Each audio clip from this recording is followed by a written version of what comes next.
Tere hommikust, head sõbrad!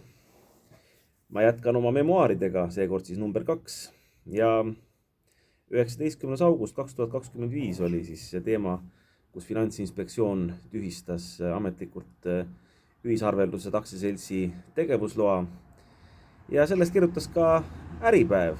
Hiljem ta seda pealkirja muutis, aga algne pealkiri oli, et selge oht finantssektorile ja hiljem ta muutis, kui siis 22. augustil kohus rahuldas esmase õiguskaitse, pani siis pealkirjale, et kohus jättis makseasutusele tegevusloa alles, praeguseks.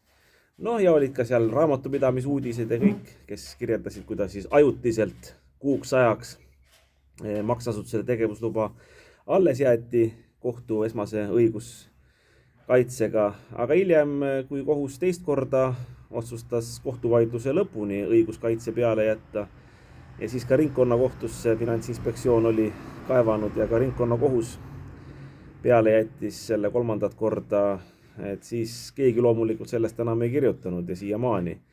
Aga artikli juures oli ilus pilt, et natukene koleeriline küll minust, kus oli siis pildi allkiri, et Andro Roos telefonikõnedele ei vasta, et nii tähtsal teemal rääkida nagu tegevusloa äravõtmine, et Andro Roosil rahvakeeli öeldes on pohhui, et teda ei huvitanud, peaasi, et saaks bussiga ringi sõita ja plaan B kampaaniat teha ja kuskil röökimas käia, et eks selliselt see pilt oli nagu siis ka tehtud ja pandud ja sellise mõttega, et selline alltekst ikkagi nendel artiklitel kogu juures on, et poliitiline maik, et ei sobi ju siukene plaan B röök ja kuhugile finantsasutuse juhiks ja eks ta on seda finantsasutust ka samamoodi juhtinud, eks see on siis see alltekst.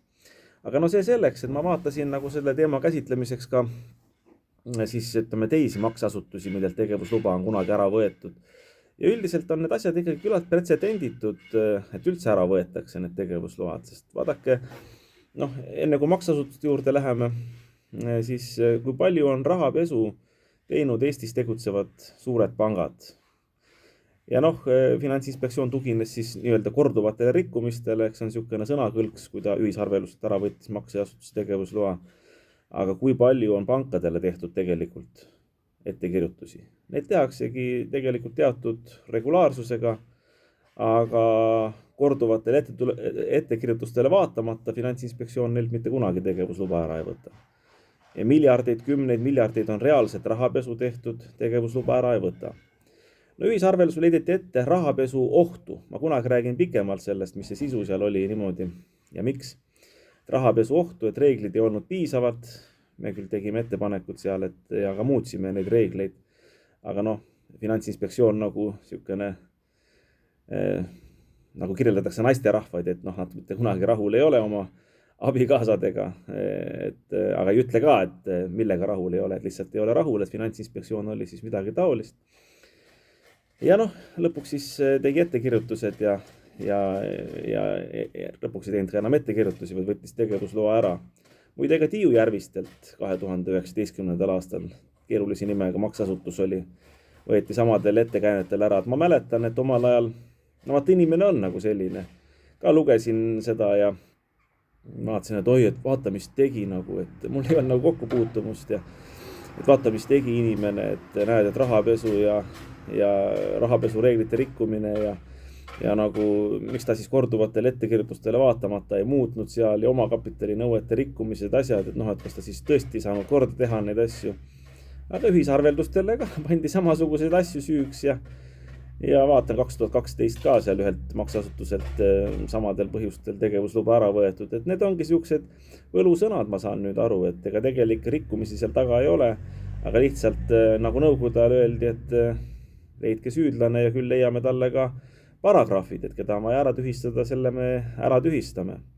Ja nüüd video lõpetuseks mõelge inimesed, et selge oht finantssektorile, mis ühisarveldused aktsiaselts väidetavalt on ja oli, et kui alla 1% on ühes makseasutuses makseid võrreldes siis pankade ja asjadega, et mis finantssektori ohta siis olla nagu saab, et see on selge, et on liialdus. Kui meedia, Äripäev ja teised ütleme siis avaldavad neid asju tões ja vaimus, siis tekib küsimus ka nende info objektiivsusest. ja paraku peabki vaatama niimoodi, et ega kajastataksegi ju väga ühekülgselt neid asju meedias.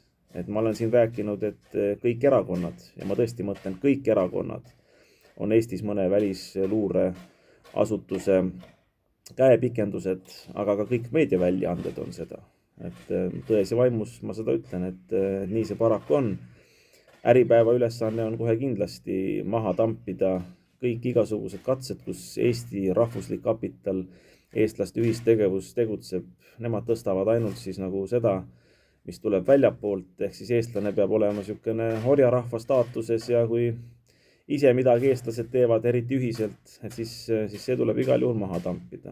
No fakt on see, et ega mingisugust pikemat analüüsi ja kui on tegemist ju selge ohuga Eesti finantssektorile, siis peaks ju analüüs olema. Ei ole ei Äripäev ega mitte keegi Eesti meediast üles võtnud. Minu arust oleks igati loogiline minu kui endise juhatuse liikmega näiteks teha pigem usutlusintervjuu.